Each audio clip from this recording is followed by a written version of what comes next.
Today I'm going to show you my modern take on the Black Forest Gâteau. I'm going to make a sablé breton, chocolate one, with some cherry compote, a crémeux, a mousse. So you're going to see lots of different techniques. We're also going to use all those techniques in a plate of dessert and some afternoon tea stuff. So we've got a lot to get through. So we'll start off by making the sablé breton. We're going to cream our butter and our sugar and our eggs, okay, which we've already done. We're then going to add our cocoa powder and our flour. Let's give it a bit of a mix.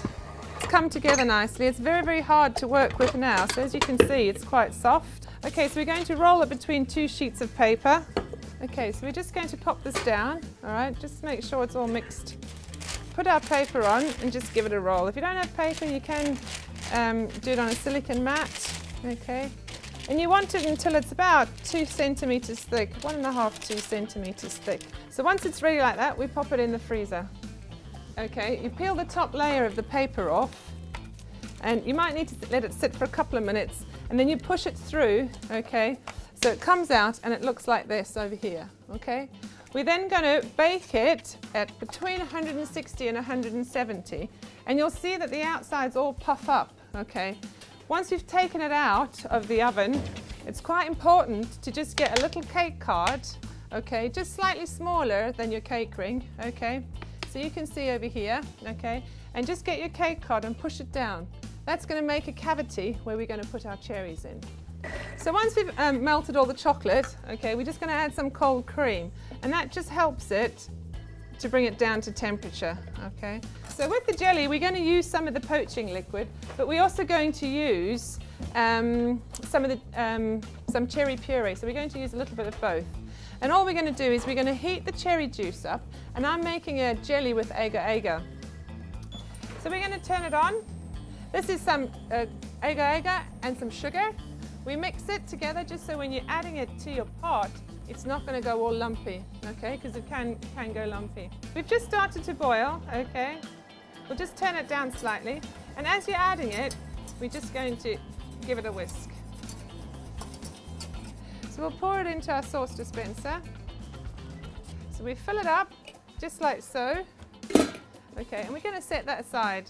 So we're going to put it on our scale and we're going to tare it. Okay, and then we're going to pour in 200 grams, okay? I've got some plastic down here. Plastic is better if you can, because it's not going to wrinkle. The next thing we're going to make is a whipped ganache. So we need to boil the cream on the cooker top, and this is the one we're using the Reba for. So you might want to try your milk chocolate, okay? And the important thing about this is to make it the night before. Otherwise, it's not going to whip up properly, okay, and it will split. Okay, so we'll bring this to the boil, we'll pour it over, and again we're going to add some cold cream, okay? So we've got ready over here our whipped ganache. We give it make sure we've given it a good whisk, and then what we do is we take it away and we chill it down really, really cool. If you need it in a hurry, put it on a flat tray, and that will ensure that it's really cold, okay? So after we've done that, we need to get ready our mousse, okay? We put our sugar, our egg yolks, our milk and our cream into the Thermomix. Okay, so that's just gone beep, beep, beep. Okay, so we're going to weigh onto here 300 grams of anglaise. All right, so now we've got our custard base ready over here. You can see. Make sure you mix it until there's no streaky bits. And again, we're going to weigh it, okay?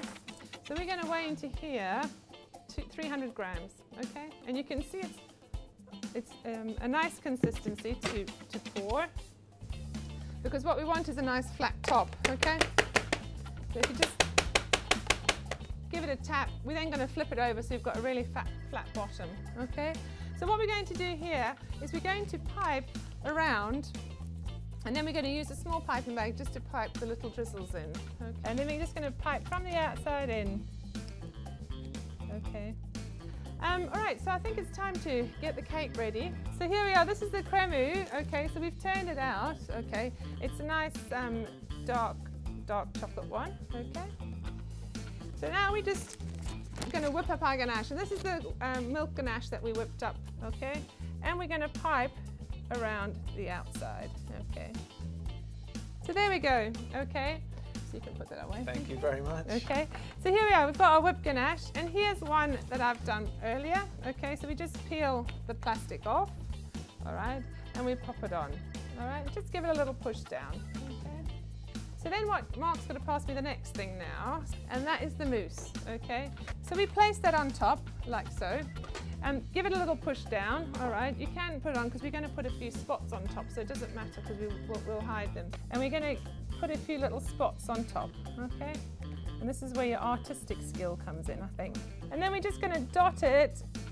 This is just a little bit of whipped ganache, okay, that's not so whipped, just so we can get just a different sort of colour contrast, okay.